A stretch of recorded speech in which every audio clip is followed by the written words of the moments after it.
Дорогие друзья, поскольку мне часто задают вопросы о моих книгах, у нас очень много новых людей, которые, может, не находят, не знают, не понимают, как найти сведения о книгах. Хотя было сказано, набирайте «Ведьмина изба» сайт, и там есть раздел книги. Там каждая книга раскрыта, сфотографирована, содержание и прочее. И вы, естественно, поймете, какая книга вам нужна. Кроме того, когда выходит новая книга, я снимаю эту книгу, подробно рассказываю, показываю вам содержание, и вы уже знаете, что там есть и что вы берете для себя, чтобы вы понимали. Но поскольку новых людей много, и поскольку скоро выйдет еще одна книга, я решила освежить в памяти, снова немного показать, рассказать, объяснить заодно, может быть, посоветовать, как правильно выбирать ту книгу, которая вам нужна. Я не смотрела ролик какой-то скудоумной дамы, но Яна мне какой-то такой пару минут скинула, ей показали. Она была очень возмущена, более чем я, потому как она составляет книги. Для нее эти книги, как ее дети. И поэтому она как бы это более болезненно восприняла, разозлилась. Ну, что делать? Человек, когда поднимается, всегда находятся те, которые облаивают его. И это нормально. Было бы удивительно, если бы этого не было. Пару слов скажу вначале и приступим к книгам. Значит, показываю вам книгу, например, которую мне недавно подарили. Да? Несколько книг. Вот это мягкий переплет книг. Письма бумаги императрицы Екатерины Великой. Ну вот таким образом. Москва. Книга по требованию называется, издательство. И показываю здесь внизу вот определенные, присвоено издательству определенный номер. Значит, ИСБН. Пишется здесь тираж по требованию. Если тираж есть, желание там написать, например, сколько книг было издано, то пишется. Если нет желания у автора книги, то не пишут. Собственно говоря. Ну, как видите, да, здесь особо ничего не написано. Написано вот права авторские принадлежат оформление там Йо-Йо Медиа, издание на русском языке, оцифровка книга по требованию. Вот кому принадлежат авторские права. Значит, здесь не написано, на какой бумаге напечатано, сколько экземпляров и прочее. Есть книги, которые печатаются, и там указывается тираж, указывается сколько, по-разному. Хочу немного объяснить, прояснить. Дело в том, что давным-давно уже книги издаются не государством, и государство не дает свое добро и не запрещает. Сейчас есть право любому человеку издать свою книгу. Есть определенные законы, которые ты нарушить не имеешь права. Например, там издавать книгу по запретным темам, скажем так, да, есть, например, не буду эти слова еще произносить, чтобы еще и ролик не забанили. Но, в общем, есть определенные темы, которые ты не имеешь пропаганды того, этого, ты по этой теме книги издавать не имеешь права. Это запрещено законом. Остальное, все, что не запрещено, все разрешено. И ты можешь издать. Так вот, эти цифры, которые вы увидели, это у нас ее письмо, это копия ее письма. Вот содержание. Собственно говоря, нет, это уже книга начинается. Я хочу вот эту часть. Значит, вот это вот присваивается издательству. Для чего? Объясняю. Если издательство издает книги разных авторов, издательство распространяет эту продукцию по магазинам книжным, по выставкам, то есть рекламирует, продвигает, потому как издательство занимается продажей. И она должна продвигать эту книгу, чтобы много продавалось. Какая-то комиссия берется издательством, какая-то часть берет автор. То есть, они, ну, смотря как они договариваются, да, издательство может взять 30%, а может там целую наценку сделать, а копейки платить автору, смотря какой автор, насколько он известен, насколько популярен. То есть, если это известный автор, конечно же, ставит условие он. Если это малоизвестный автор, то издательство здесь более берет верх и шефство над этим произведением и делает следующее. Говорит автор: у тебя никто не знает, я должен эту книгу продвигать. Естественно, это расходы, это симпозиумы, это то и это, поэтому я буду брать больше процент. То есть вот так договариваются они насчет этой книги. По сайтам кидает, смотря какая там тематика. Если это детективный жанр, то, значит, по определенным сайтам, где продается художественная литература. Если это психология, если это медицина. Одним словом, поняли. И поскольку могут возникнуть спорные вопросы, могут возникнуть судебные тяжбы, мало ли с автором или что, или с магазинами, с которыми там чего-то не поделили, то издательства, которые издают разных авторов, обязаны присвоить себе определенные, то есть определенный код. Это регистрируется он в этой палате, книжной палате, как издательство, которое публикует различные книги различных авторов и их представляет, их продвигает, собственно говоря, везде и всюду. И для того, чтобы это было официально, чтобы издательство сегодня не издало и завтра не убежало куда-нибудь, заставляет государство законно присваивать себе вот этот определенный код издательства, по которому, собственно говоря, он и будет нести ответственность за какие-то там свои деяния и с какими-то претензиями будет бороться. Если человек не нуждается в рекламе, если он сам издает свои книги, это называется самиздат. Он сам себе издатель. Он сам свои книги пишет, он сам их печатает. То есть не в подвале сидит, печатает, а заказывает типографии. И у него есть свое издательство. Только себя он имеет право печатать свои книги. Потому как, сам себе претензий не предъявишь, по судам не будешь таскать себя, правда? Поэтому, естественно, нет нужды присвоения этого кода. Этот код присваивают только в том случае, когда ты издаешь разных авторов и отправляешь по разным источникам. Книжные магазины и прочее. Они требуют это. Во избежание всяких там казусов завтра, если суд или что, чтобы ты был официально зарегистрирован как издательство. Поэтому здесь немножко другой. Это самиздат. Наши книги отправляем только мы. Никаким магазинам мы не доверяем, не отправляем, никому не отдаем. Книги только у нас. У нас спросили некоторые эти эзотерические магазины, и я посчитала, что это не нужно нам совсем, абсолютно. Мы сами прекрасно справляемся, поэтому у нас нет нужды в этом коде. Совершенно. Это называется самиздат. Человек в своей ИП, то есть в своем там бумагах индивидуального предпринимателя, указывает, что у него есть издательство, что он занимается распространением литературы. И указывает своей собственного производства. Дорогие друзья, я могу от руки написать тетради и продавать. Я имею на это право. И мне никто не может сказать, что это неправильные книги. Или что. Если люди это покупают, и если я с этого плачу налог, делай, что хочешь. Люди заказывают, например, книгу теней, да, в кожаном переплете, там красиво сделаны. Это тоже своего рода книга. Вот я могу в этих книгах теней сесть, написать от руки заговоры, продавать. Предположим, естественно, я так не сделаю. Предположим, вот я так решила свои заговоры продать, например. И кто-то согласен купить. Никто не может мне сказать, что это неправильно. Потому как я законно плачу налог, это зафиксировано, зарегистрировано, человек покупает, и он согласен, он знает, что берет.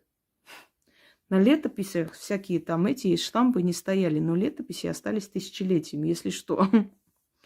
Так что это вот насчет этого скудоумия и этой фигни, что таким образом книги нельзя. Книги есть различные. различного типа, и по-разному они пишутся. Самое главное, не нарушить определенные нормы, то есть не писать на ту тему, которая запрещена. Ну, нехорошую тему, не буду говорить, то, что губит человечество. Далее. Какой тираж имею право указывать я? И имею право не указывать. Это по желанию человека. Не имеет значения. Я уже, во-первых, забыла, сколько мы издавали. И каждый раз указывать тираж, не считая нужным, не вижу в этом смысла. Мы указываем ту цифру, ту дату, когда книга первый раз была издана. Это делается для того, чтобы сохранить свои авторские права. То есть книга издана в 2018 году. Вот мы будем то есть все время указывать 2018 год. Оно с того времени издано. Может, потом напишем, там, например, допишем, что первое издание такого-то года, а данное издание этого года. Посмотрим, как можно делать. Это не имеет значения. Самое главное – это содержание книги, а не то, что эта точка там стоит, эта запятая не там написана. Понимаете, это смешно. Главное в книге – это содержание. Насколько оно достойное, правильная книга, и насколько она полезна будет людям и семье, которая берет эту книгу. Дальше. Давайте начнем.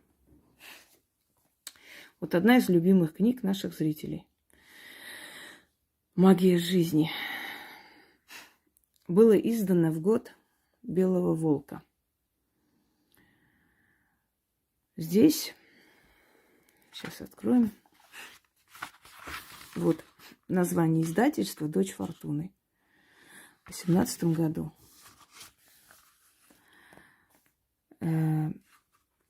Автор, редактор, год издания.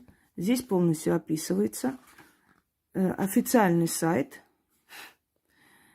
Значит, полные права, кому принадлежат. Далее. Здесь, сейчас не помню, что еще.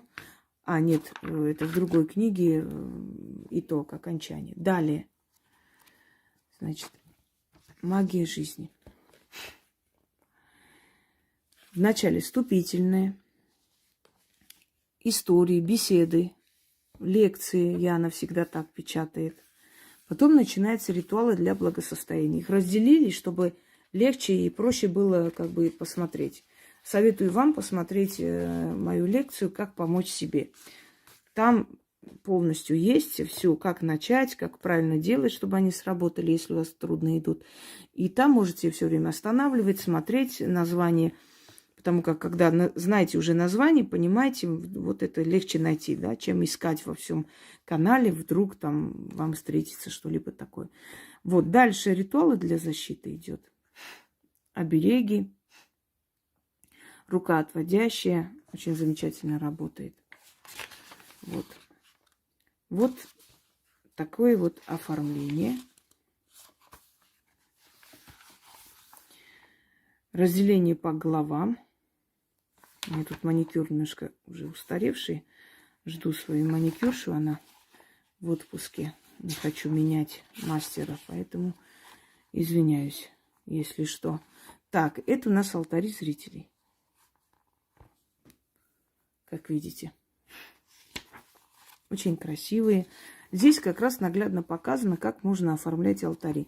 Чтобы человеку, не знающему, например, да, было намного легче, понятнее, что и как нужно делать. Здесь и мои есть алтари. Вот фортуны мои. И та квартира. Эх, да уж. Чего я только не прошла. Аж мурашки по коже. Ну ладно, не будем об этом. Так. Буду показывать более как бы так сжато, чтобы успеть, да, все книги показать. Магия жизни. Далее. Это книга для всех. Это одна из моих любимых книг. Как ни странно, это было создано очень быстро. Есть у меня еще и в глянце где-то, куда-то я положила. Представляете, сапожник без сапог. И я говорю, Ян, нам нужно книгу издать уже в глянце. Она говорит, так мы уже который раз в глянце издаем, а у меня старый тираж еще. А он такой, то есть уже все забыл. Все, бархат, в общем, вот такой бархат. Так что я беру старый тираж, что-то немножко по-другому. Такой же, но чуть-чуть по-другому сделан, поинтереснее. Вот. Здесь теория в основном, и очень нужная теория. Вот. Что такое чернокнижие и прочее, прочее. Понимаете, как ведьмы не только должны уметь снимать и прочее, они должны еще и понимать. Понимать, у кого что, печати опознавать, какого рода проклятие, если это род проклятый и прочее. То есть теория, она не менее нужная вещь, чем практика. Так, далее. Щит от врагов. Этот дизайн я придумала. Смотрите, как интересно. Щит. Щит и меч. От. Буква О и Т. От врагов. Щит от врагов. Вот это вот красавица. Угрожающий смотрит. Щит от врагов. Это печать моего рода, нашего герба. Лев коронованный. Это Камсараканы герб. А еще раньше Аршакиды. Цари Парфии, потом Армении. Итак.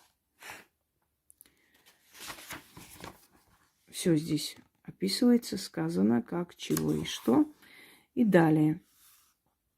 Защита, наказание и помощь. Здесь вот великий целитель-врачеватель для врачей. Уважаемые доктора, хотите получить должность, хотите подняться по карьерной лестнице, хотите,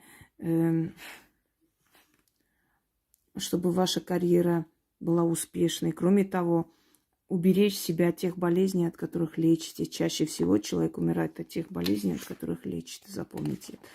Это не заразно, но это на ментальном уровне передается. Поэтому врачевателю очень нужна помощь самому потустороннего мира. Вот, пользуйтесь этим. Огненная стена, сильная сохрана от врагов, спасительная мольба Сулишкан. Сулишкан очень сильная. Сулишкан спасла мою бабушку в 15 году. Так, чистки. Вот, значит, белым по черному очень хвалит. Очень сильная чистка. Почему я говорю сильная чистка или просто? Это не означает, что это не сильная. Знаете, для кого-то это сработает очень сильно. Сильная это означает, что много энергии требуется, подготовка, что это, более серьезная вещь, чем просто взять и начитать. Поэтому и говорю, оно очень быстро срабатывает, и оно очень сильная вещь. Поэтому, прежде чем браться за очень сильную, начните с малых. Например, вот, скажем, 4 менялы – очень сильная вещь. Написала женщина, да, я потом как-нибудь покажу, сохранила под роликом, что погода была отвратительная, в общем, никого не ждали.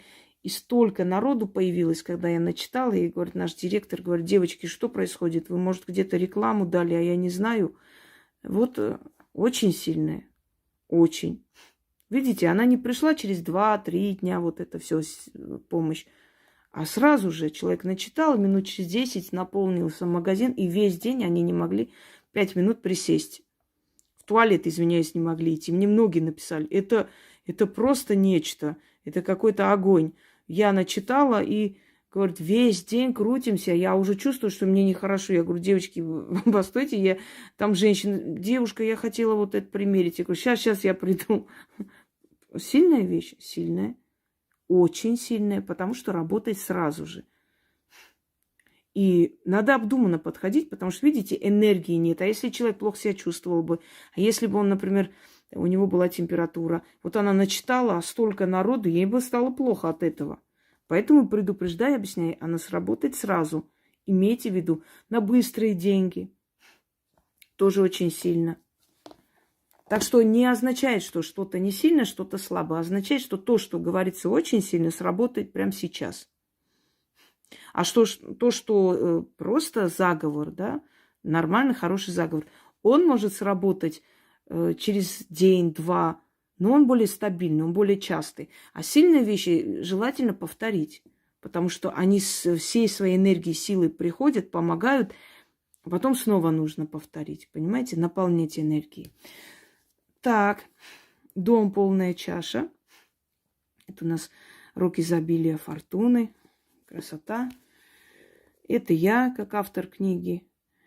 Первое время думала, стоит, не стоит. Потом я поняла, нет, человека должны видеть. Он должен быть живой, он должен показываться людям, он не должен себя скрывать. Ну, я не в смысле, что скрывать, ну, просто люди должны знать, это живое создание. Она живет там-то, все знают, где я, что. Дорогие друзья, настоящие ведьмы никогда не будут скрывать свое имя, свое лицо, свое местонахождение. Никогда. Потому что когда человеку нечего скрывать, когда ему нечего бояться, он не будет прятаться нигде. А если человек избегает это говорит, если принимать во всяких там каких-то сомнительных офисах, можно в офисах где-то принимать, возможно, там отдельно человек не хочет в доме, да, хочет подальше, но, по крайней мере, вы знаете, где она живет, вы ее знаете, она из вашего города, то есть она не знакомая тетка из ниоткуда, которая приехала на 5 дней. Тогда можно доверять человеку. Так, давайте откроем. Вот эта красота. Защита для семьи и дома. Дальше. Давайте быстрее, чтобы все успеть показать. Здоровье семьи, да, полезные ритуалы в хозяйстве. Это такая большая книга, собственно говоря. Вот, смотрите. Здесь алтари. Вообще красивые. Я иногда смотрю, аж думаю, ничего себе. Такие необычные, редкие вещи. Так лучше, чем... А это богиня Мари, зима. Лучше, чем у меня оформлено иногда. Смотрите, какая красота. Вот у человека есть возможность, да, двор красивый, скорее всего, частный дом. И вот такую красоту она сделала. Замечательные вещи. Вот. Вот еще.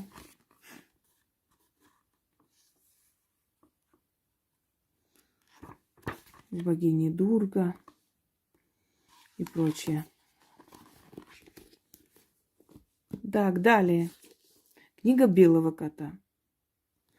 Здесь у нас раскрещивание находится. Насколько я помню, здесь посвящение в язычество. Да. Посвящение в язычество, да, здесь находится, в этой книге. Это те ритуалы, которые я не отдаю в открытом доступе. Хочу сказать тем людям, которые говорят, вот у моей подруги я попросила там посвящение язычества, она первую часть дала, потом мы поссорились, она не дает вторую часть, как мне быть? Как хотите, так и будьте. Я вам объясню сейчас. Дело в том, что человек должен какие-то усилия прилагать для того, чтобы получить вот это благословение богов. Воровством благословений вы не получите. Друг у друга списывая, забирая, вы не получите. Либо вам должны подарить эту книгу, либо вы должны купить. И дело не в деньгах совершенно, потому что 80% моей работы открыто и абсолютно даром подарено. Но есть вещи, к которым нужно подходить обдуманно. Как же вы хотите получить благословение богов?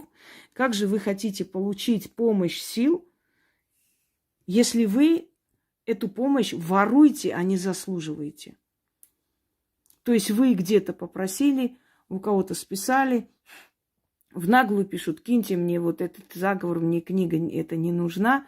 Вы таким вот отношением к силам неуважительным хотите прийти к ним, получить их помощь, силу, посвятиться в язычество. Это смешно. Дорогие друзья, вы должны показать, что вы цените это настолько, что вы готовы какую-то часть там как-то пожертвовать, что-то отдать, чтобы взамен получить возможность этого ритуала. Ведь все вам даром дается.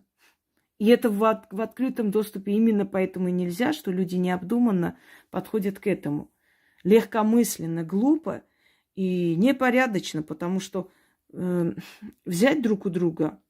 Вы считаете, что вас не приняли, что у вас ничего не получилось. Вы не пришли к этому. Вы никаких усилий не приложили. Вы как вор взяли, украли где-то. И вы считаете, что вам поможет. Нет. Не поможет, потому что украденное кольцо носить не можешь. Узнают, отберут. Нужно купить самой, заработать. Тогда ты можешь носить открыто и не бояться, что кто-то узнает это. Понимаете? То же самое здесь. Далее. Вот книга белого кота. Здесь раскрещивание. Я решила просто такие более ответственные работы, к которым нужно подходить очень тщательно, обдуманно, закрыть и не дать в общем доступа. Именно по этой причине. Далее. Для семьи и дома. Здесь очень много магии цветов, магия тканей. Какой тканью что лечили. Безмолвная магия. Видите, Яна, все вот из серии безмолвной магии. Грузинский ритуал. Она очень просто, очень ответственно к этому подходит.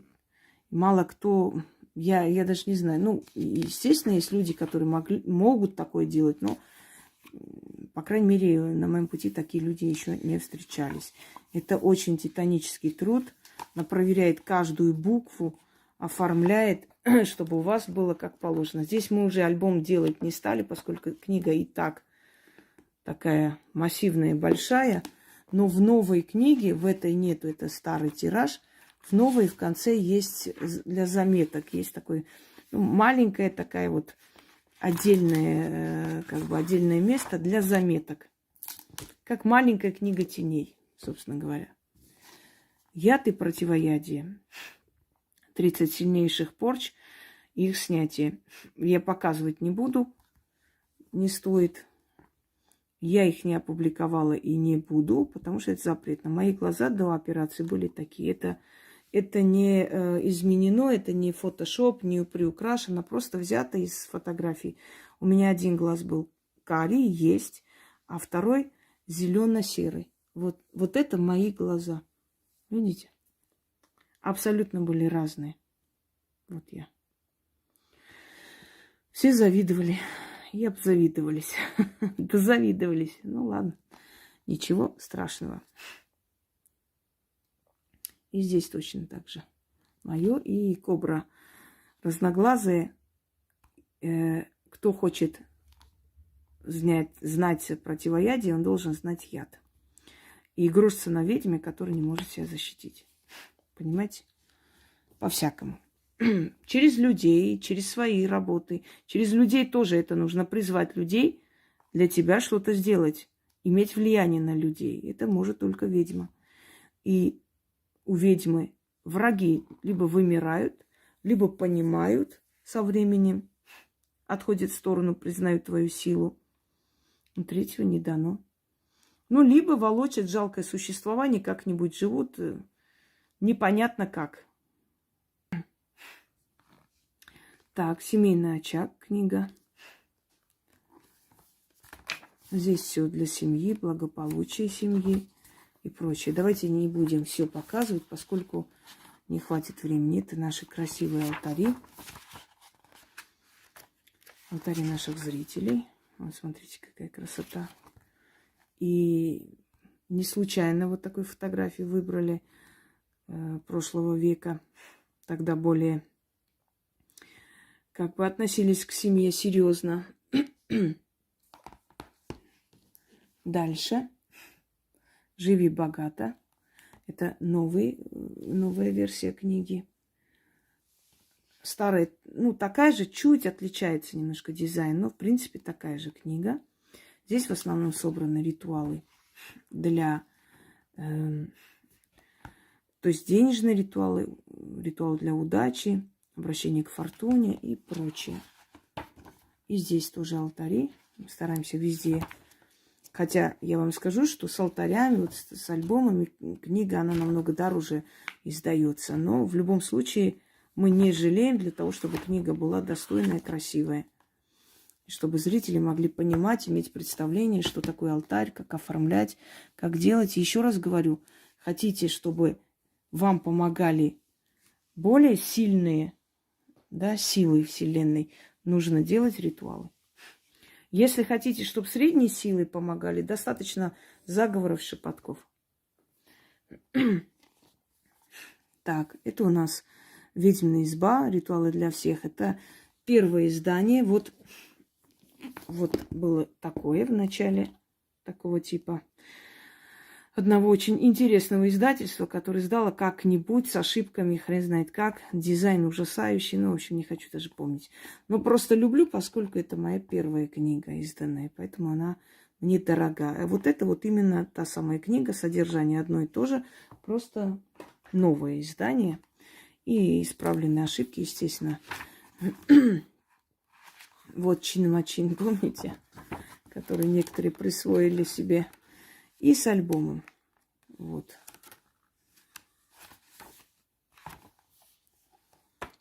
Далее.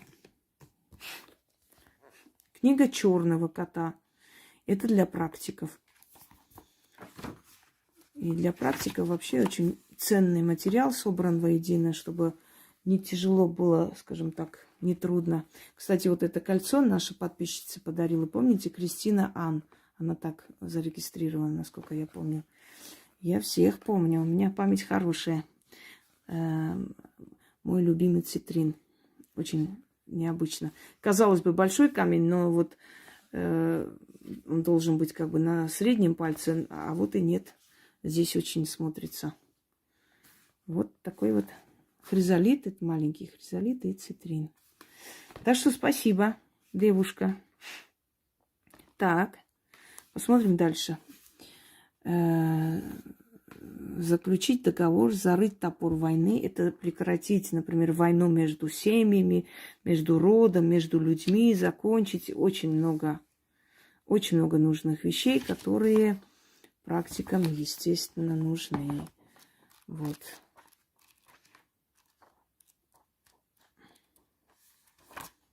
Огромное количество работ. Далее.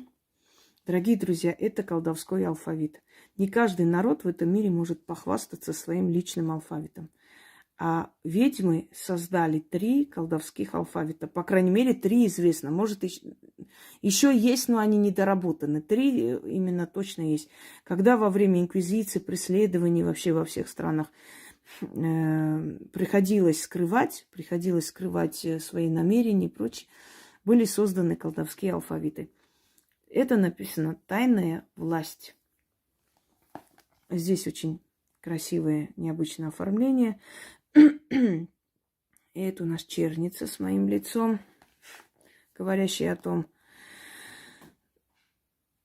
что на самом деле мы в своей профессии одиноки, в любом случае, как бы там ни было. Итак, «Тайная власть». Книга посвящена в основном, полностью тому, как иметь власть над властимущими. Это выиграть суд, помочь выиграть суд. Естественно, выиграть суд. Я здесь так пишу, а вы должны понять, что это, если это для практика, понятное дело, что суд будет выигрывать практик, да, для других, помогать. Вот. Власть над болезнью, власть над денежной силой, открыть человеку, помочь. Власть над духами. Это призыв Валькирии, заключить договор. 40 старцев очень сильно работают, между прочим. Над колдунами, ведьмами. Сделать так, чтобы не могли ничего делать и навредить. Дальше для себя. Вот, попросить силу у духа ведьмы, да, призвать народ. Действовать очень сильно. Я раньше читала, было время у меня... Мне нужно было иногда читать, чтобы пришли адекватные люди. Люди-то приходят, но мне хотелось, чтобы пришли именно те люди, с которыми я хотела бы работать. То есть именно призванные люди, да, люди, которых привели, и с ними не будет нервотрепки. Но потом их столько пришло, что я немножко начала это останавливать. Уже не читаю долгое время. Вичак. Книга судьбы. Книга, созданная на основе армянской традиции. Я рассказывала о ней. Очень красиво оформлена. Книга, которая дает ответы на все вопросы. И очень живая книга. Здесь сказано, как ее оживить, как благодарить, как спросить. Книга одного хозяина, собственно говоря, так грубо говоря, один человек должен только эту книгу использовать, другим нельзя трогать, энергию книги нельзя перемешивать. И чтобы каждый раз не спрашивать, как, чего и что, можно просто открыть на любой странице, и книга вам ответит. Вот, опасные духи на твоем пути, будь осторожен. Ну, кто бы сомневался, у нас на моем пути всегда опасные духи. Но потом эти духи куда-то отсеиваются. Видите, вот предупреждение. Причем люди говорят, что настолько поразительно дает ответы, что прям удивляетесь. Кто не согласен, может несколько раз открыть специально, может быть, надеяться, что на сей раз что-то другое будет, но в любом случае выходит то, что должно выйти. Это у нас, видите, в армянской традиции виноградная лоза и буквы. Это все дизайн Яны. И буквы сделаны таким образом, как в армянских летописаниях, там миниатюры так рисовались. Именно вот рыба и прочее. Я это все помню еще с малых лет. Ай, не представляете, какая древняя, какая ценная культура. Но, к сожалению, как время показало, народ не очень ценит это все. Это очень больно. Мало у кого такое есть, но, увы. И вот наши книги «Скоропомощники», которые мы издали специально в маленьких таких книжках, как блокнотики, для того, чтобы человек мог носить с собой, чтобы было удобно, или дал ребенку, например, да. Значит, у нас «Скоропомощники» первая книга, «Скоропомощники» вторая книга, «Скоропомощники» третья книга и четвертая книга. Это намек на то, как появляются войска, да, как появляется помощь.